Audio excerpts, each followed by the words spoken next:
On retrouve nos chers invités pour la suite de votre émission préférée. Adam Adjronou, Credo Tété et Corneille Norbert Kwasi. On est en Côte d'Ivoire. Après 11 ans de prison et d'exil, Charles Blé Goudé retrouve la terre de ses aïeux. Samedi 26 novembre, l'ancien leader des jeunes patriotes a été reçu par ses partisans. Ce n'est plus un accueil sobre ou sans triomphalisme. Charles Blé Goudé a été reçu comme un candidat en campagne. Adam Adjronou, quel rôle l'ancien leader des jeunes patriotes peut jouer selon vous dans une Côte d'Ivoire qui bouge actuellement? D'abord, permettez que je salue l'engagement des autorités actuelles à décrisper l'environnement, l'atmosphère politique ivoirienne. C'est de bons signes parce que personne ne présageait qu'aujourd'hui, tous ces acteurs-là, que ce soit Charles Blé Goudé et encore d'autres qui sont également en exil, donc cela laisse susciter des espoirs sur les lendemains qui permettront à certains d'aucuns estiment que, quel que soit, disons, ce qu'ils ont fait par le passé, ne pourront plus rentrer en Côte d'Ivoire. Je pense qu'avec ce énième acte posé par le gouvernement d'Alassane Ouattara, cela augure de beaux jours et permettront véritablement à chacun de nourrir des espoirs de pouvoir rentrer dans une Côte d'Ivoire pour justement répondre donc à cette question, apporter sa partition pour la réconciliation, comme lui-même l'a dit. Je pense que l'Ocopéné Charles Blé Goudé, c'est quelqu'un qui est intervenu beaucoup en termes de communication également sur sa personne, mais cela pourrait être mis sur le vocable de pouvoir un peu déblayer un peu la situation autour de lui pour justement permettre à ce que l'on ne nourrisse pas d'autres idées sur sa présence donc en Côte d'Ivoire. Donc vous allez constater qu'après le retour de Laurent Gbagbo, c'est vrai, ce n'était pas évident avec tout ce que l'on a connu avant la délivrance de son passeport. L'on était dans une logique de penser qu'il devait subir le même sort que l'ancien président de l'Assemblée nationale. Mais aujourd'hui, on a constaté véritablement qu'il faut laisser le temps au temps. Et aujourd'hui, le temps s'est exprimé et Charles Blé Goudé, bon gré mal gré, puisque la peur au ventre, compte tenu du fait qu'il y avait ce mutisme-là qui était exprimé au niveau des autorités ivoiriennes. D'aucuns pensaient que dès son retour, il pouvait être dérangé, compte tenu du fait qu'il avait également 20 ans de prison. Tout à fait à l'interne en Côte d'Ivoire. Donc, c'est dire tout simplement que le gouvernement d'Alassane Ouattara s'est résolument engagé à la réconciliation avec ses filles et fils. Et justement, ceux qui sont restés donc à l'extérieur. Donc je pense que Charles Blé Goudé, à part jouer le rôle que lui-même a eu véritablement à dire en ce qui concerne dans la réconciliation du pays, il peut, puisque c'est quelqu'un qui a l'aura, même si cette fougue-là, qu'il n'avait pas le passage de pouvoir rassembler donc les Ivoiriens. Les jeunes surtout. Les jeunes, sur des opinions politiques, il faudrait quand même, avec cet environnement, étant donné que lui-même a un parti politique, il faudrait quand même qu'il prenne le temps de ne pas tout de suite, de mon point de vue, s'il compte véritablement rester dans ce rôle de réconciliation, de ne pas tout de suite commencer par s'exprimer sur des questions politiques où pratiquement, juste au jour d'aujourd'hui, lui-même, il a caché, disons, son envie de se présenter, mais tout de moins, lorsque vous avez un parti politique, c'est quand même pour conquérir le pouvoir. Donc, personne ne peut le lui refuser. Mais, étant donné que nous sommes dans une situation assez grincheuse, il faudrait quand même qu'il puisse donc prendre le pas de ne pas quand même se mettre dans les mêmes erreurs qu'on a connues avec Laurent Gbagbo, et qui par le passé, parce que ce ne sont pas les mêmes personnalités, et nous savons, l'aura de Laurent Gbagbo, nous savons pertinemment que c'est un ancien président, mais également à qui le président Alassane Ouattara a beaucoup de respect, mais également à qui il doit, si l'on se refait, si nous remontons l'histoire en ce qui concerne dans la politique ivoirienne. Ce n'est pas le même cas, donc se comparer avec ces personnalités-là qui, quoi qu'on dise, ont pris ou pratiquement avaient pété à un moment donné le plan lié au fait que l'environnement politique ne s'y prêtait pas, mais ils étaient dans une logique qui pouvait enflammer. Et on a vu la partie adverse, notamment la partie d'Alassane Ouattara, s'est exprimée sur certaines sorties qui n'étaient pas opportunes. Donc je pense que il ne va pas faire l'erreur en se mettant dans les mêmes bottes que ces personnalités-là. Cela risquerait quand même de ne lui est pas favorable. Et donc je pense que restant dans ce lot de réconciliation, comme il a eu à le faire, il y a la messe et sans donc de passer des messages de réconciliation, etc., de rester dans cette logique-là. Et avec le temps, je pense qu'il pourrait s'exprimer véritablement sur des opinions politiques dignes de cela. Alors, Credo Tété, Charles Blégouté entend jouer la carte de la réconciliation nationale, mais quand on voit son parti ou bien on voit ses relations actuelles avec son ancien patron, c'est vrai que cette relation reste toujours floue, on n'arrive pas à analyser. Moi, on est en train de voir clair avec les personnalités qui ont été à l'aéroport pour recevoir l'ancien leader des jeunes patriotes. Il y avait Mme Simone Yves Gbagbo et puis l'ancien Premier ministre Pascal Affi N'Guessan, eux qui ne sont plus aujourd'hui avec Laurent Gbagbo. Comment on peut comprendre cela? Non, je crois que M. Charles Blégoudet, depuis là où il a quitté, a essayé d'être diplomate. Donc, malgré le fait qu'on ait voulu lui tirer le verre du nez, voilà que le monsieur n'a pas accepté et prendre position ou bien exprimer sa position clairement.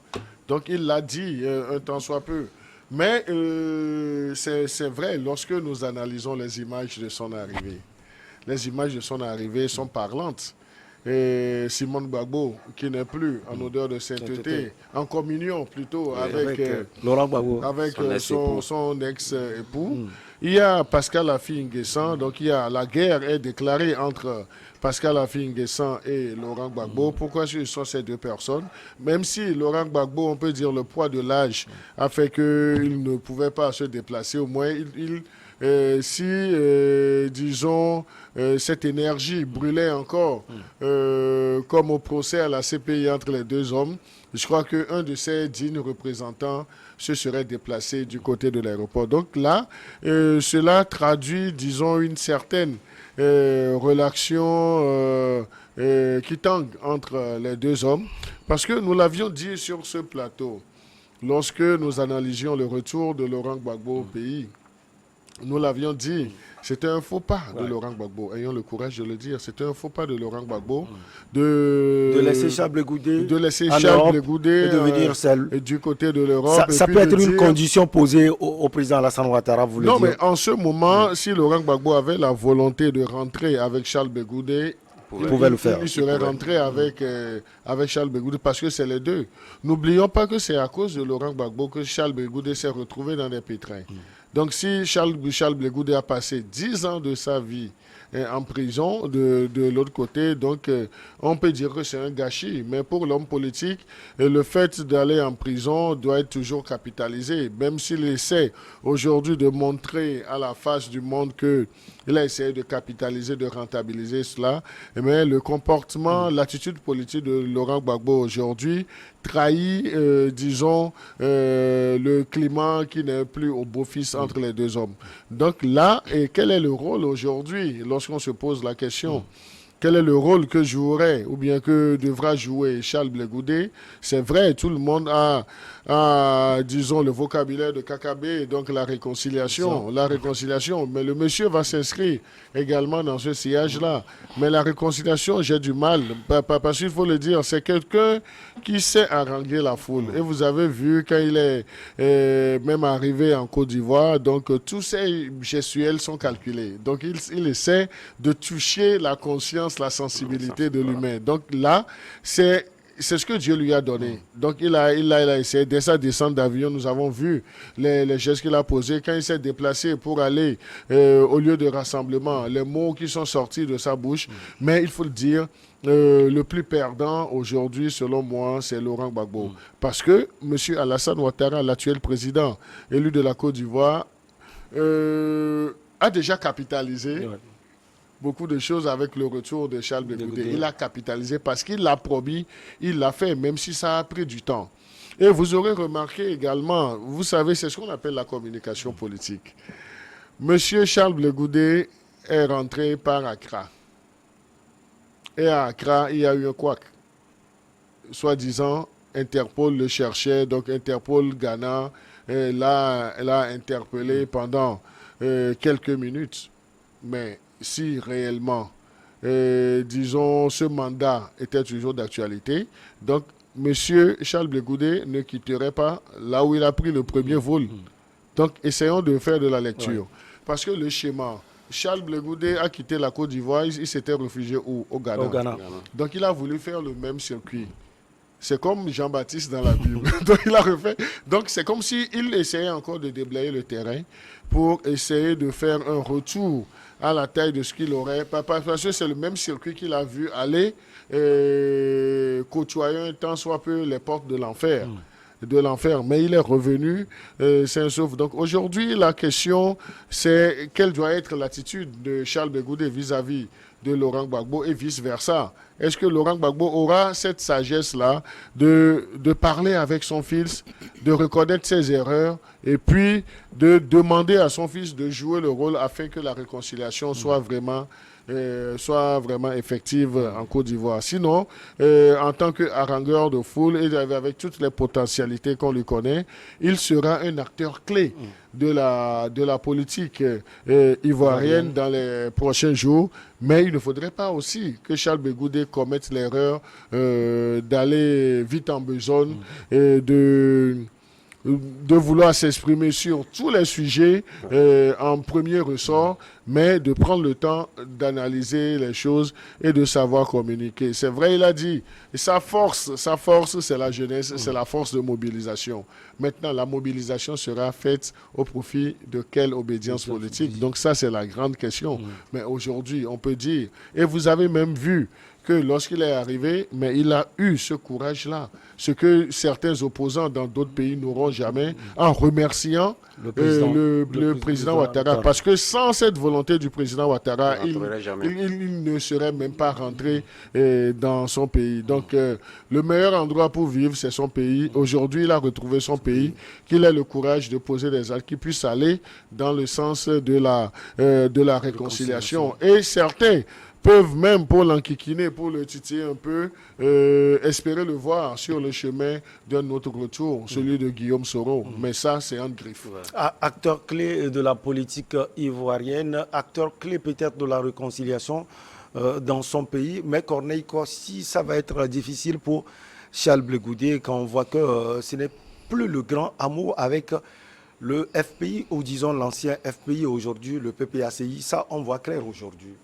On voit très clair aujourd'hui, mais il ne faudrait pas tuer Charles Blé Goudé déjà à son arrivée.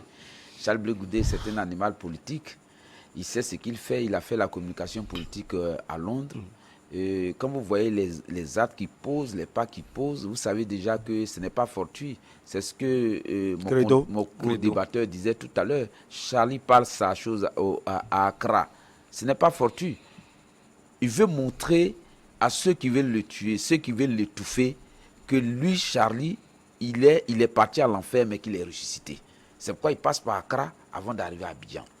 Ça aussi, c'est par rapport aux 20 ans ou bien le mandat d'arrêt qui était lancé par le gouvernement de la Côte d'Ivoire pour dire à Charles Blé Goudé que nous t'avons dit de rentrer, on ne fera rien.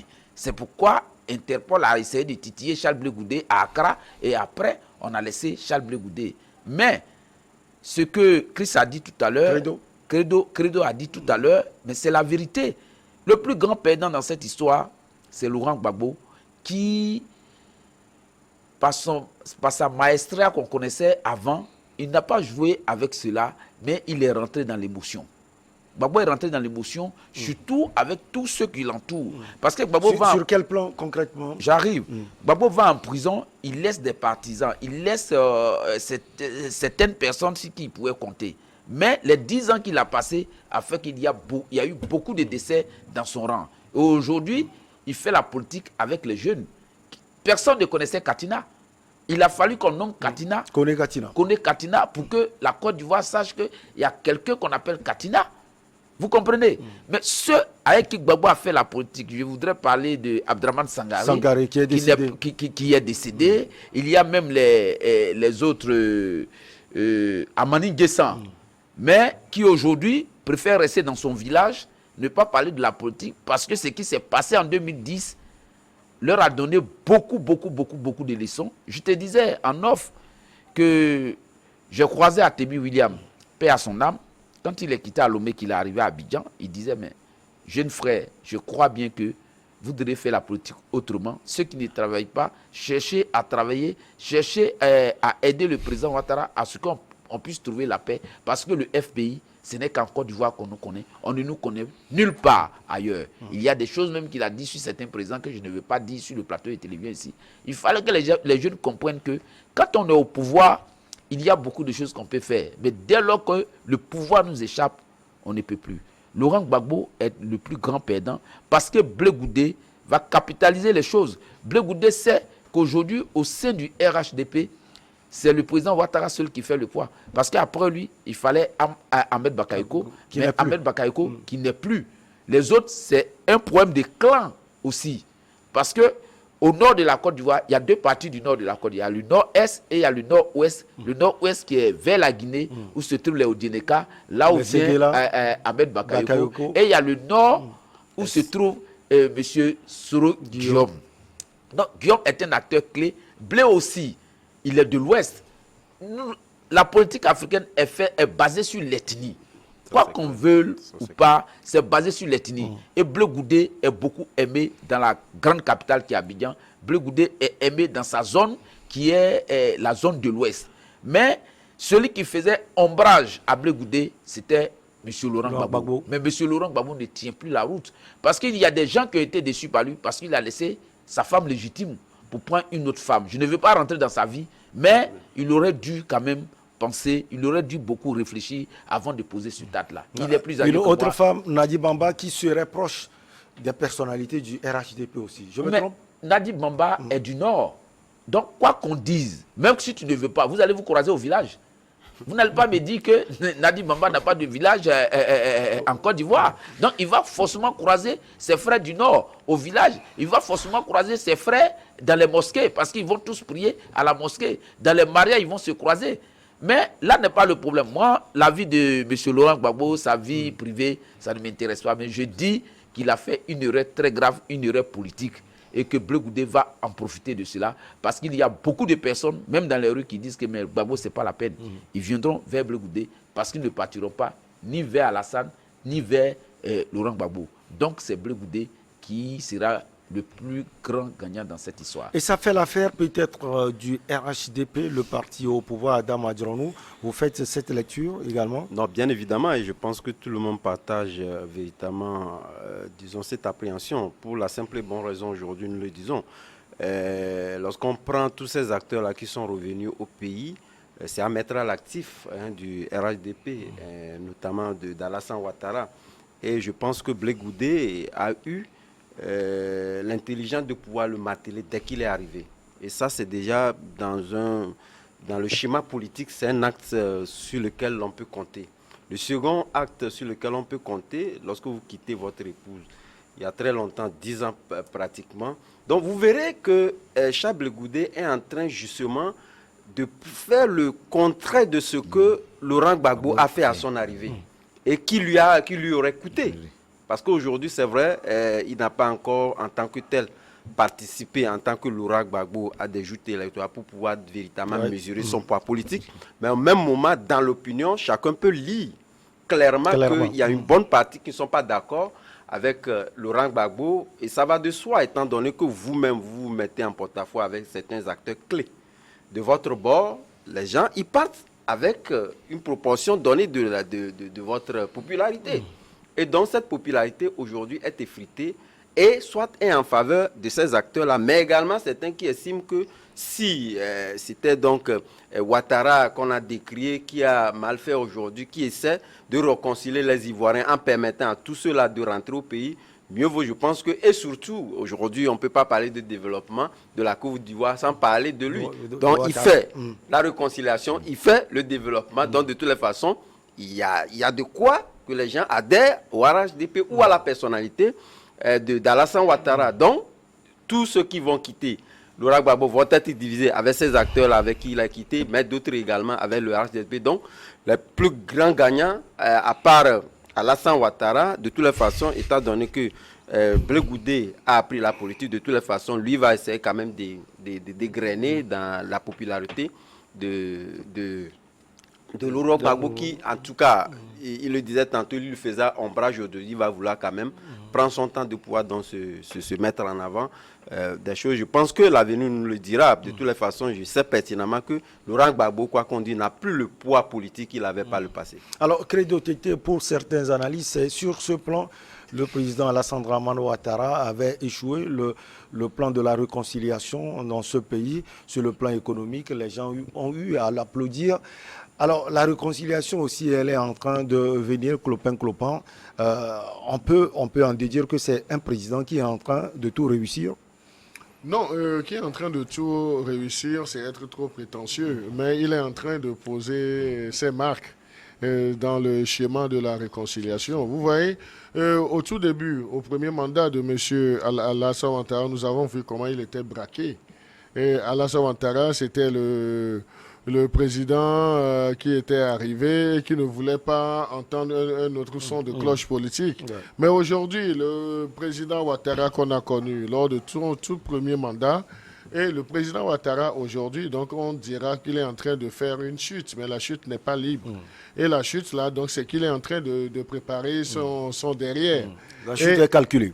La chute est calculée et il pose des actes qui vont lui permettre de gagner l'estime de l'opinion à un certain moment. Vous savez, en politique, tout est calculé. Et il n'y a jamais de coup isolé. Il n'y a jamais de coup isolé. Et vous avez vu la communication que le clan de M. Ouattara aussi a mis sur le processus de retour de M. Blé Goudé. Les complications pour l'établissement de son passeport. Est-ce que vous pouvez penser que cela serait fait à dessein pour pouvoir faire monter la mayonnaise, pour voir si le monsieur a toujours cette pitié et cette compassion lorsqu'il était jugé à la CPI. Ouais. Et c'est justement sur cette pitié, l'expression de cette pitié et de compassion de l'opinion nationale ivoirienne et internationale que Laurent Gbagbo a voulu être plus malin en surfant, en revenant comme roue libre en Côte d'Ivoire, soi-disant venir pour aplanir le chemin pour son fils, pour son ancien fils, moi je le dis ancien fils, Charles Blé Goudé. Donc aujourd'hui, Ouattara est en train de capitaliser. Ouattara est en train de capitaliser et Ouattara a conscience que un jour ou l'autre, ou un autre, il devra débarrasser le plancher, céder le fauteuil présidentiel. Mais pour espérer vivre et être cité demain comme quelqu'un qui a labouré dans le champ de la réconciliation, qui a permis que ceux qui sont du côté de l'extérieur puissent rentrer et participer au débat. Donc on tirera toujours chapeau à M. Alassane Ouattara. Ce n'est pas Alassane Ouattara qui avait eu le soutien de l'Occident pour dégager Laurent Gbagbo. Mais aujourd'hui, c'est le contraire. C'est Alassane Ouattara qui est en train de rassembler, de réunir ses adversaires politiques. Et aujourd'hui, vous allez voir le retour même de M. Charles Blé Goudé. Le retour de M. Charles Blé Goudé donne beaucoup plus de crédit à la politique d'Alassane Ouattara. Donc, c'est dire qu'avec Alassane Ouattara, tout est possible aujourd'hui. Et c'est un message. C'est un message politique qu'on envoie également à Guillaume Soro pour lui dire, petit, calme-toi. Tantôt va arriver. On va marquer la pause pour le journal. On vous retrouve, chers invités, après, pour la suite de votre émission.